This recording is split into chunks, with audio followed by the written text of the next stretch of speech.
Hello everyone, আসসালামু আলাইকুম। কেমন আছেন আপনারা সবাই? আশা করি সবাই অনেক ভালো আছেন। অনেক দিন আগের ব্লগ নিয়ে চলে আসলাম।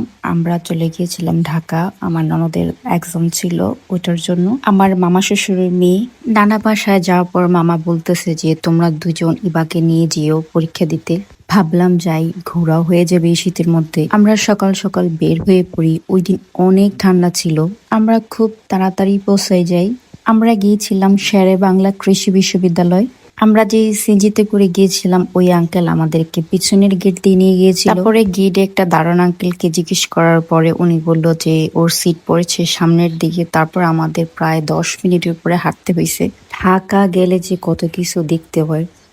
উনি কিন্তু ভালো, পুরো সুস্থ, তাও লাঠি নিয়ে হাঁটতেছে। যখন তার দরকার হবে সে বুঝাবে যে আমি অসুস্থ। আমি সিনথিয়া অনেক হাসতেছিলাম। আমাদের হাসি দেখে উনি বুঝে গেছে যে আসলে আমরা কি মিন করতেছি। তারপর ইভা পরীক্ষা দিতে চলে যায়। আমরা এখানে বাইরে তার জন্য ওয়েট করতেছি। কফি খেলাম। ওই দিন এত ঠান্ডা ছিল, আমরা দুইজন পুরো জমে যাচ্ছিলাম। মানে বুঝতে পারি নাই যে আসলে এতটা ঠান্ডা হবে। আশেপাশে আমরা অনেক ঘুরেছি, যা যা ছিল ঘুরে ঘুরে দেখলাম। তারপরে হচ্ছে যে ঝালমুড়ি খেলাম। ঝালমুড়িটা অনেক মজা ছিল, আমার কাছে অনেক ভালো লেগেছে। তখন বড়ই দিন ছিল, এখানে হচ্ছে যে বড়িও খেয়েছি।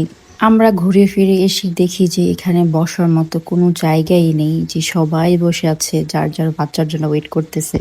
তখন পরীক্ষা শেষ হয়ে গিয়েছিল। আমাকে আর আমার ননদকে দেখে বলতেছিল অনেকে যে তোমরা কাকে নিয়ে আসছো। আমাদের অনেক ক্ষুধা লেগেছিল। ইভাও কিছু খায়নি, ও বের হওয়ার পরে আগে আমরা খেয়ে নিয়েছি। তারপর ভাবলাম পরীক্ষা এখন শেষ, এত তাড়াতাড়ি বাসায় গিয়ে কি করব। তারপর আমরা ঘুরতে যাই।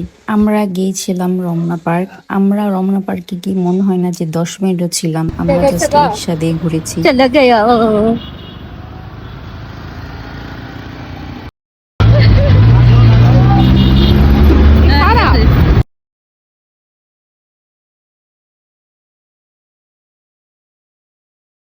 এই তো আমরা চলে আসছি। এখানে ছোট্ট কিউট একটা কাঠবিড়ালি দেখতে পাই।